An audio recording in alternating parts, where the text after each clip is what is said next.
ආයිබෝවන්. ඉතින් ඔයා අදත් එකතු වෙලා ඉන්නේ කොටස් වෙළඳපොළ ගැන අපි ඔයාලට නොමිලේ අරගෙන ඉන්න පාඨමාලාවේ 6 වෙනි වීඩියෝ එකත් එක්ක. ඉතින් ඔයාලට මතක ඇති අපි කලින් වීඩියෝස් පහෙන් කතා කරා මොකක්ද කොටස් වෙළඳපොළ කියන්නේ? කොටස් වෙළඳපොළ හරහා මුදල් උපයන්න පුළුවන් ප්‍රධාන ක්‍රම මොනවද? හොඳ බ්‍රෝකර් කෙනෙක් තෝරගෙන නිවැරදිව CDS ගිණුමක් හදන්නේ කොහොමද වගේම ඒ ට්‍රේඩ් ප්ලැට්ෆෝම් එක ගැන. ඉතින් ඔයාලා ඒ වීඩියෝස් ටික තවම බැලුවේ නැත්නම් අනිවාර්යයෙන්ම මේ වීඩියෝස් ටිකත් බලන්න. මොකද ඔයාලට කොටස් වෙළඳපොළ හරහා සාර්ථක වෙන්න නම් මේ හැම දෙයක්ම ඉතාම වැදගත් වෙනවා. ඒ වගේම මේ වීඩියෝ එක තමයි ඔයා බිගිනර් කෙනෙක් විදිහට බලන අන්තිම වීඩියෝ එක. ඉතින් ඔයා පළවෙනි වීඩියෝ එකේ ඉඳලා මේ වීඩියෝ එක ඉවර වෙනකම් බැලුවා කියන්නේ ඔයා බිගිනර් කෙනෙක් විදිහට ඉගෙන ගන්න ඕනි හැමදේම ඉගෙනගෙන තියෙන්නේ. ඊට පස්සේ ඔයාලට තියෙන්නේ ෆන්ඩමෙන්ටල් ඇනලිසිස්, ටෙක්නිකල් ඇනලිසිස් සහ මාකට් සෙන්ටිමන්ට්ස් පාවිච්චි කරලා කොටස් වෙළඳපොළ හරහා මුදල් උපයන්න. ඉතින් මේ වීඩියෝ එකත් ඉවර වෙනකම් බලන්න කියලා අපි ඔයාලට ආදරයෙන් මතක් කරනවා. ඒ වගේම මතක් කරන්න ඕනේ ඔයා මේ වීඩියෝ සීරීස් එකම බලන්න කැමති නම් දැන්ම අපිව subscribe කරලා bell notification එකත් on කරලම තියාගන්න. එහෙනම් අපි යමු වීඩියෝ එකට.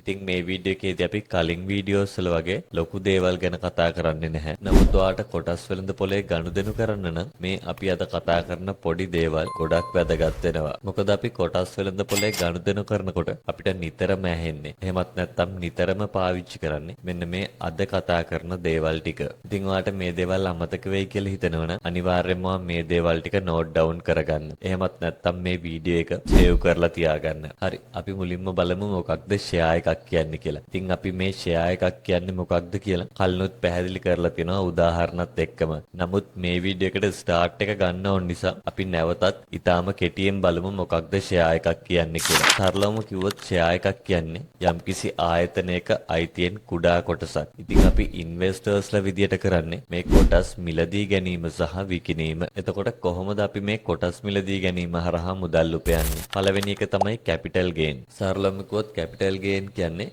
යම්කිසි ආයතනයක කොටස් වල මිල වැඩි වුණාට පස්සේ අලෙවි කරලා ලාභයක් ගැනීම. එහෙමත් නැත්නම් තමන්ගේ වත්කම් වැඩි කර ගැනීම. දෙවැනි එක තමයි ඩිවිඩන්ඩ්. සමහරක් කම්පැනි ඒ කම්පැනි එකේ ලාභයෙන් කොටසක් ෂෙයා හෝල්ඩර්ස්ලට, ඒ කියන්නේ කොටස් හිමියන්ට ගෙවනවා. ඉතින් ඒක තමයි අපි ඩිවිඩන්ඩ් එකක් කියලා හඳුන්වන්නේ. එතකොට ලාභාංශ ගෙවන ආයතන මොනවද? කොච්චර ප්‍රතිශතයකින් ලාභාංශ ගෙවනවද? අපි ඒ කම්පැනි ගෙවන ලාභාංශ දැනගන්නේ කොහොමද කියන දේවල් ගැන අපි මේ වීඩියෝ සීරීස් එකෙම ඉස්සරහට කතා කරමු. ඉතින් මේ කැපිටල් ගේන්, ඩිවිඩන්ඩ් ගැනත් මම කලිනුත් වීඩියෝස් වල කතා කරලා තියෙනවා. ඒ නිසා මම ඒක ගැන මීට වඩා පැහැදිලි කරන්න යන්නේ නැහැ. හරි, එහෙනම් අපි බලමු types of shares and instrument කියන්නේ මොනවද කියලා. එහෙමත් නැත්නම් ප්‍රධාන shares සහ instrument වර්ග මොනවද කියලා. පළවෙනි එක තමයි ordinary shares. මේ ordinary shares වලදී ඔයාට කොටස් වල අයිතිය වගේම ඡන්ද ප්‍රකාශ කිරීමේ අයිතියක් තියෙනවා. ඒ කියන්නේ voting right එකත් ඔයාට තියෙනවා. ඉතින් අපි සාමාන්‍යයෙන් එදිනෙදා කොටස් වෙළඳපොලේ ගනුදෙනු කරන්නේ මේ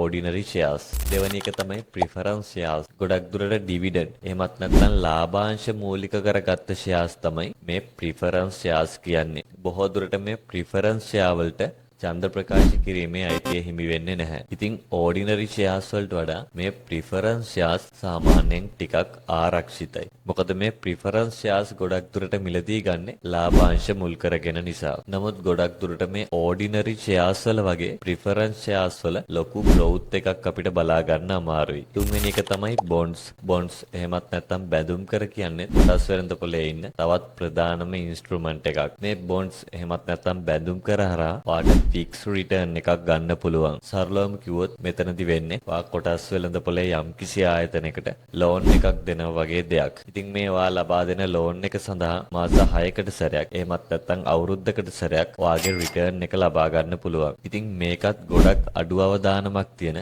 සාපේක්ෂව අඩු රිටර්න් එකක් ලැබෙන මෙතඩ් එකක්. හතරවෙනි එක තමයි ETFs. එහෙමත් නැත්නම් exchange trade funds. මේක අපිට shares basket එකක් විදිහට හඳුන්වන්න පුළුවන්. ඒ කියන්නේ විවිධ companies වල shares එකම basket එකක දාලා තියෙන වගේ දෙයක් තමයි මේ ETFs එකක් කියන්නේ. ඒ කියන්නේ එක ETF එකක් buy කරා කියන්නේ companies කිහිපයකම shares මෙතනදී represent වෙනවා. ඒ වගේම තමයි මේ ETFs එකකදී ඔයාලට තියෙන risk එක ගොඩක් අඩුයි. මොකද companies කිහිපයක shares ඔයාගේ ළඟ තියෙන නිසා. විශේෂයෙන්ම මේක beginners ලට ගොඩක් safe method එකක්. උදාහරණ විදිහට S&P SL20 ETF එක, S&P ශ්‍රී ලංකා 25 index එක, S&P SL manufacturing ETFs එක වගේ ETFs බලා ගන්න පුළුවන්. ඉතින් අපි trading වලදී මේ ගැන තවත් ඉස්සරහට කතා කරමු. අන්තිම instrument එක තමයි government securities. ඉතින් අපිට මේ යටතේ treasury bills සහ treasury bonds බලා ගන්න පුළුවන්. ඒ කියන්නේ භාණ්ඩාගාර බැඳුම් කර සහ භාණ්ඩාගාර බිල්පත්. ඉතින් මේ treasury bills සහ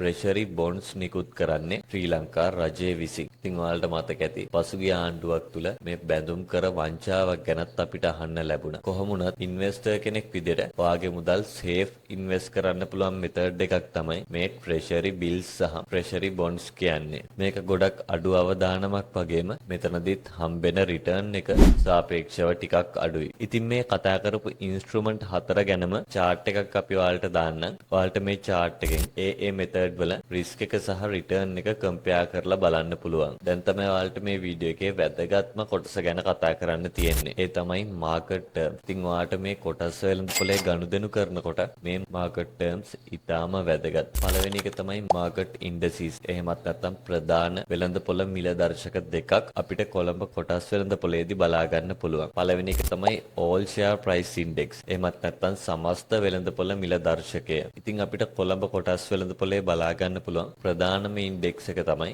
මේ ASPI එක. ඉතින් මේ ASPI එකෙන් පෙන්වන්නේ සමස්ත කොටස් වෙළඳ පොලේ performance එක ඒකකයක් විදියට. ඉතින් ඔයාලත් ගොඩක් නිවුස් බලනවා නම් ඔයාලට මේ වගේ නිවුස් ඇහිලා ඇති. අපිට මේ ASPI එකෙන් බලා ගන්න පුළුවන් අද මාකට් එකේ හෙල්ත් එක කොහොමද කියලා. ඒ කියන්නේ සමස්ත කොටස් වල මිල අඩුවීමක්ද වැඩිවීමක්ද සිද්ධ වෙලා තියෙන්නේ කියලා. ඉතින් අපි A-Trade platform එක ගැන කතා කරපු වීඩියෝ එකේ මේ ASPI එක හැදෙන විදියත් ඔයාලට පෙන්නුවා. මේ ඉන්ඩෙක්ස් එක හැදෙන විදිය ඔයාලට ගොඩක්ම වැදගත් වෙන්නේ නැහැ. මේ ASPI එක හැදෙන විදිය දැනගන්න ඕන ඒකට අදාළ සමීකරණයත් ඔයාලට මේ විදියට බලා ගන්න පුළුවන්. ඔයාලට වැදගත් වෙන්නේ මේ SPI එක අඩු වුණාද වැඩි වුණාද ඒ කොච්චර ඒකක ප්‍රමාණයකින්ද සහ ප්‍රතිශතයකින්ද කියලා. මේ SPI එකෙන් වාට සමස්ත මාකට් එක අද දවසේ මොන දිශාවටද ගමන් කරන්න කියලා වාට ඊටාම පැහැදිලිව බලා ගන්න පුළුවන්. ඊළඟ එක තමයි S&P SL20 ඉන්ඩෙක්ස් එක. මේකත් ASPI එක වගේම ඉන්ඩෙක්ස් එකක්. මේ ඉන්ඩෙක්ස් එක හැදෙන්නේ මාකට් එකේ තියෙන හොඳම කම්පැනිස් 20. එහෙමත් නැත්නම් වැඩියෙන්ම ට්‍රේඩ් වෙන කම්පැනිස් 20 විතරක් අරගෙන අපි කලින් ASPI එකේදී කතා කරපු එකම තමයි මෙතනදී වෙන්නේ. මෙතන තියෙන වෙනස තමයි මේ SL20 එකේදී සමස්ත කොටස් වෙළඳ පොළ නැතුව කම්පැනිස් 20ක් විතරයි මේ දර්ශකයට අරගෙන තියෙන්නේ. ඊළඟ එක තමයි market capitalization. එහෙමත් නැත්නම් market cap එක කියන්නේ කොටස් වෙළඳ පොළේ තියෙන යම්කිසි ආයතනයක සම්පූර්ණ වටිනාකම. මේ මාකට් කැප් එක හැදෙන්නේ කොටසක වටිනාකම නිකුත් කරලා තියෙන සම්පූර්ණ කොටස් ගණනෙන් වැඩි කරලා. උදාහරණයක් විදිහට A කියන සමාගමේ කොටසක මිල රුපියල් 100යි. ඒ වගේම කොටස් වෙළඳපොළ කොටස් මිලියන 10ක් නිකුත් කරලා තියෙනවා. එතකොට මේ A කියන සමාගමේ මාකට් කැප් එක මිලියන 10යි. එහෙමත් නැත්නම් බිලියන් 1යි. එතකොට total market cap එක කියලා අපි හඳුන්වන්නේ මේ කොටස් වෙළඳපොළේ තියෙන සියලුම සමාගම් වල මාකට් කැප් එකේ එකතුවට. ඉතින් අපිට 2025 ජූනි 30 වෙනකොට බිලියන් 6437ක වගේ ලොකු මාකට් කැප් එකක් මේ කොලම්බෝ ස්ටොක් මාකට් එකේ බලා ගන්න පුළුවන්. ඊළඟ එක තමයි වොලියුම්. අපි වොලියුම් විදියට හඳුන්වන්නේ දවසක් ඇතුළත කොච්චර ෂෙයාර්ස් ප්‍රමාණයක් විකිණුණාද කියන එක. ඒ කියන්නේ යම්කිසි ආයතනයක ට්‍රේඩ් වුණ සම්පූර්ණ ෂෙයාර්ස් ප්‍රමාණය. උදාහරණයක් විදිහට A කියන කම්පැනි එකේ අද දවස් ඇතුළත කොටස් මිලියනයක් විකිණලා තියෙනවා නම් ඒ කම්පැනි එකේ ෂෙයා වොලියුම් එක මිලියන් 1යි. හරි, එහෙනම් අපි බලමු කොටසක් මිලදී ගැනීමේදී අපි වඩාත්ම සැලකිලිමත් වෙන දේවල් මොනවද කියලා. ඉතින් මේ දේවල් ගැන in detail අපි fundamentals වලදී කතා කරනවා. නමුත් ඔයාගේ මේ beginner chapter එක ඉවර කරන්න මේ දේවල් ගැන අයිඩියා එකක් අරන් තියෙන එක ඉතාම වැදගත්.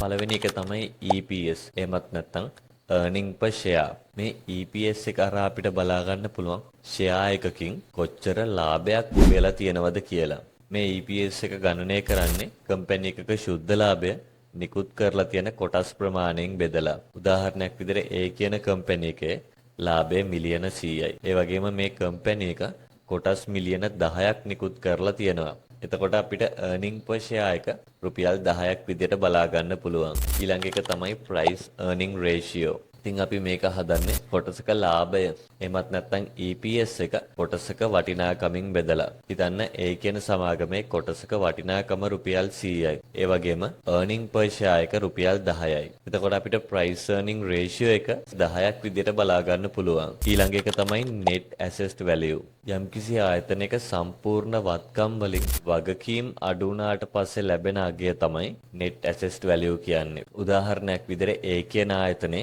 සම්පූර්ණ වත්කම් වල වටිනාකම රුපියල් මිලියන 500යි. ඒ වගේම මේ ආයතනයේ වගකීම් රුපියල් මිලියන 200ක් තියෙනවා. සරලවම කිව්වොත් රුපියල් මිලියන 200ක සම්පූර්ණ ණයක් තියෙනවා. එතකොට මේ ආයතනයේ net assessed value එක මිලියන 300යි. ඒ වගේම තමයි net assessed value per share එක හැදෙන්නේ. net assessed value එක නිකුත් කරලා තියෙන shares ප්‍රමාණයෙන් බෙදුවට පස්සේ. ඒ කියන්නේ අපි අර කලින් කතා කරපු සමාගම කොටස් මිලියන 10ක් නිකුත් කරලා තියෙනවා නම් මේ සමාගමේ net assessed value per share එක රුපියල් 30යි. ඊළඟ එක තමයි beta value. අපිට මේ beta value එකෙන් බලා ගන්න පුළුවන් යම්කිසි ආයතනයක් market එකේ under value වෙලාද එහෙමත් නැත්නම් ඕවර් වැලියු වෙලාද කියලා. ඒ කියන්නේ කොටසක සැබෑ වටිනාකම සහ මාකට් එකේ ට්‍රේඩ් වෙන ප්‍රයිස් එක අතර තියෙන වෙනස. මේක හැදෙන්නේ ෂෙයා එකක මාකට් ප්‍රයිස් එක net assessed value per share එකෙන් බෙදලා. උදාහරණයක් විදිහට A කියන කම්පැනි එකේ මාකට් ප්‍රයිස් එක. ඒ කියන්නේ ස්ටොක් මාකට් එකේ ට්‍රේඩ් වෙන්නේ රුපියල් 60කට. නමුත් මේ ෂෙයා එකේ net assessed value per share එක රුපියල් 30යි. එතකොට අපිට PBV එක දෙකක් විදිහට බලා ගන්න පුළුවන්. ඉතින් මේ PBV එක එකට වැඩි නම් ඒක අපිට ඕවර් වැලියු කම්පැනි එකක් විදිහට හඳුනා ගන්න පුළුවන්. ඒ වගේම තමයි මේ PBV එක එකට අඩුයි නම් අන්ඩර් වැලියු කම්පැනි එකක් විදිහට හඳුනා ගන්න පුළුවන්. ඊළඟ එක තමයි බීටා වැලියු. අපිට මේ බීටා වැලියු එකෙන් බලා ගන්න පුළුවන් සමස්ත මාකට් එකට සාපේක්ෂව යම්කිසි ආයතනයක කොටස් වල මිල කොච්චර අඩු වෙලාද කොච්චර වැඩි වෙලාද කියලා. ඉතින් අපි මෙතනදී ASPI එක එකක් විදියට සලකලා තමයි ඒ අදාළ කම්පැනි එකත් එක්ක කම්පෙයාර් කරන්නේ. මම මේකත් ඔයාලට සරල උදාහරණයකින් පැහැදිලි කරන්නම්. හිතන්න ASPI එක ඒ කියන්නේ සමස්ත කොටස් වෙළඳපොළ 10%කින් වර්ධනය වෙලා තියෙනවා. ඒ වගේම තමයි මේ අවස්ථාවේදී X කියන කම්පැනි එකේ කොටස් වල මිල 120කින් වැඩි වෙලා තියෙනවා. එතකොට මේ X කියන කම්පැනි එකේ බීටා වැලියු එක අපිට දෙකක් විදියට බලා ගන්න පුළුවන්. ඒ වගේම තමයි මේ ASPI එක 110කින් වැඩි වෙලා තියෙද්දි Y කියන කම්පැනි එකේ කොටස් වල මිල වැඩි වෙලා තියෙන්නේ 105කින් විතරයි. එතකොට අපිට මේ Y කියන කම්පැනි එකේ බීටා වැලියු එක 0.5ක් විදියට බලා ගන්න පුළුවන්. ඉතින් මේ බීටා වැලියු එක එකට වැඩි කියන්නේ මාකට් එකේ තියෙන රිස්ක් එක ටිකක් වැඩි. ඒ වගේම තමයි රිටර්න් එකත් වැඩි.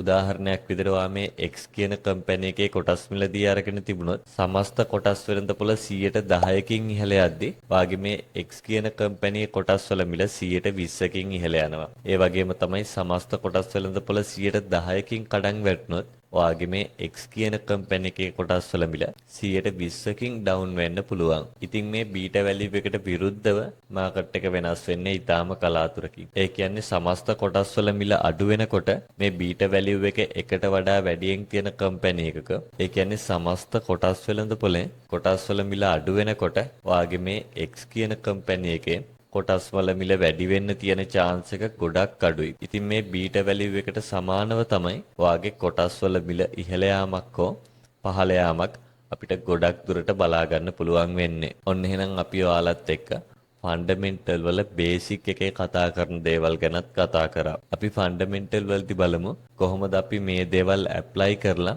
හොඳ ආයතනයක කොටස් මිලදීගෙන සාර්ථකව මුදල් උපයන්නේ කියලා. එහෙනම් අපි අවසාන වශයෙන් කතා කරමු කොටස් වෙළඳපොලේ වාට තියෙන රිස්ක් එහෙමත් නැත්නම් අවදානම් මොනවද කියලා. ඒ කියන්නේ වාට කොටස් වෙළඳපොලේ ලොස් එකක් සිද්ධ වෙන්න පුළුවන් ප්‍රධාන ක්‍රම මොනවද කියලා. පළවෙනි එක තමයි මාකට් රිස්ක්. මාකට් රිස්ක් එකක් කියන්නේ ආර්ථික වශයෙන් හෝ දේශපාලන වශයෙන් ඇතිවන අස්ථාවරත්වයක් නිසා සමස්ත කොටස් වෙළඳ පොලේ සිදුවන කඩාවැටීමක්. ඉතින් අපිට 2022 ඇති වුණ මේ දේශපාලන සහ ආර්ථික අස්ථාවරත්වයත් එක්ක කොටස් වෙළඳ පොලේ දැවැන්ත ව්‍යාපාරවල ඉඳලා සමස්ත කොටස් වෙළඳ පොලම කඩාගෙන වැටුණා. නමුත් 2024-25 වෙනකොට ඒ සමාගම් ඇතුළු සමස්ත කොටස් වෙළඳ පොලම තාම හොඳ growth එකක් නැවතත් අරගෙන තියෙනවා. ඊළඟ එක තමයි company specific risk.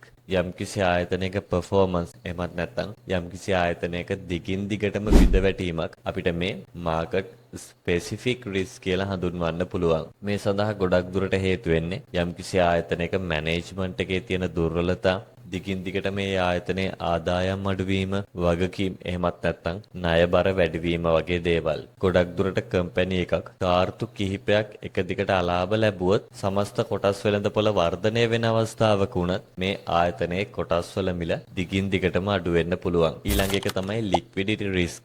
liquidity risk එකක් කියන්නේ වාගේ කොටස් මිලදී ගන්න කිසිම කෙනෙක් ඉදිරිපත් නොවීමයි. ඒ කියන්නේ බයර්ස්ලා නැතිවීම. ඉතින් මේ වගේ අවස්ථාවකදී වාගේ කොටස් ඉක්මනින් විකුණා ගන්න කියාවක් නැති වෙනවා. ගොඩක් දුරට ඊටාම කුඩා කම්පැනි වල ෂෙයාර්ස් විශාල ප්‍රමාණයක් හෝල්ඩ් කරගෙන හිටියොත් ඔයාලට මේ වගේ අවස්ථාවකට මුහුණ දෙන්න සිද්ධ වෙන්න පුළුවන්. ඊළඟ එක තමයි ඉකොනොමික් රිස්ක්. උද්දමනයේ මුදල් වල වටිනාකම අඩුවීම, විශාල ණය පොලියක් ගෙවීම වගේ දේවල් නිසා යම්කිසි ආයතනයක ලාභය අඩුවීම සහ කොටස් වල මිල අඩුවීම අපිට මේ ඉකොනොමික් රිස්ක් එකක් විදිහට හඳුන්වන්න පුළුවන්. ඊළඟ එක තමයි පොලිටික් ඇන්ඩ් රෙගියුලේටරි රිස්ක්. රජයේ අලුත් නීති රීති, බදු සංශෝධන වගේ දේවල් නිසා සමහරක් සෙක්ටර්ස් වල ලාභය අඩුවීම අපිට මේ පොලිටිකල් ඇන්ඩ් රෙගියුලේටරි රිස්ක් එකක් විදිහට හඳුන්වන්න පුළුවන්. උදාහරණයක් විදිහට ගවර්න්මන්ට් එක විසින් සිගරට් සඳහා අය කරන බදු ප්‍රමාණය තවත් වැඩි කරොත් සිලෝන් ටොබැකෝ එකේ ෂෙයාර් ප්‍රයිස් එක, ප්‍රොෆිට් එක වගේම කොටස් හිමියන්ට ගෙවන ඩිවිඩන්ඩ් එකත් අඩු වෙන්න පුළුවන්. අන්තිම එක තමයි ඉමෝෂනල් එහෙමත් නැත්නම් බිහේවියරල් රිස්ක්. ඉතින් අපිට මේ ඉමෝෂනල් එහෙමත් නැත්නම් බිහේවියරල් රිස්ක් ගොඩක් දුරට බලා ගන්න පුළුවන් වෙන්නේ බිගිනර්ස් ලගෙන්. කොටස් වෙළඳ පොලේ යම්කිසි ආයතනයක හෝ ඕවරල් මාකට් එකේ සිදුවන ඩ්‍රොප් එකකදී කිසිම රිසර්ච් එකක් නොකර පැනික් වෙලා ඉක්මනින් කොටස් විකුණලා දැමීම අපිට මේ ඉමෝෂනල් රිස්ක් එකක් විදිහට හඳුන්වන්න පුළුවන්. උදාහරණයක් විදිහට සමස්ත කොටස් වෙළඳ පොල සතියක් විතර එක දිගට ඩවුන් වුණොත් මේ බිගිනර්ස්ලා පැනික් වෙලා එයාලගේ කොටස් ටික විකුණලා දානවා ලොකු ලොස් එකක් එක්ක. නමුත් long term investors average කරලා තමන්ගේ shares hold කරගෙන ඉඳලා තවත් කොටස් මිලදී අරගෙන මාකට් එක අප් වුණාට පස්සේ හොඳ රිටර්න් එකක් ගන්නවා. ඉතින් ළමයි ඔන්න අපි කතා කරා බිගිනර් කෙනෙක් විදිහට කොටස් වෙළඳ පොළ ගැන දැනගන්න ඕනේ හැම දෙයක් ගැනම. ඉතින් මේ වීඩියෝස් 6 පුරා මොනවා හරි දෙයක් මට මිස් වෙලා තියෙනවා නම් ඔයාලා අනිවාර්යෙන් කමෙන්ට් එකක් දාන්න. ඒ වගේම තමයි අනිත් අයත් මේ කමෙන්ට්ස් බලන්න. මට මොනවා හරි මිස් වෙලා තිබ්බොත් ඔයාලට ඒව කමෙන්ට්ස් වලින් ඉගෙන ගන්න පුළුවන්. ඒ වගේම පළවෙනි වීඩියෝ එකේ ඉඳලා මේ වීඩියෝ එකට වෙනකන් කතා කරපු දේවල් වල මොනවා හරි ගැටලු සහගත තැන් තියෙනවා නම් ඒවත් අනිවාර්යයෙන්ම කතා කරන්න. අපි මේ ෆන්ඩමෙන්ටල් සහ ටෙක්නිකල් වලට යන්න කලින් Q&A වීඩියෝ එකක් කරලා ප්‍රශ්න ඔක්කොම විසඳගෙන ෆන්ඩමෙන්ටල් සහ ටෙක්නිකල් වලට යමු. එහෙනම් මම අදට ගිහිල්ලා එන්නම්. මේ වීඩියෝ සීරීස් එක දිගටම බලලා කොටස් වෙළඳ පොළ හරහා සාර්ථක වෙන්න කැමති නම් දැන්ම අපිව subscribe කරලා තියාගන්න. ඒ වගේම ඔයාගේ යාළුවන්ටත් බලන්න. මේ වීඩියෝ එක share කරන්නත් අමතක කරන්න එපා. ඔයාලා හැමෝටම සුබ දවසක්.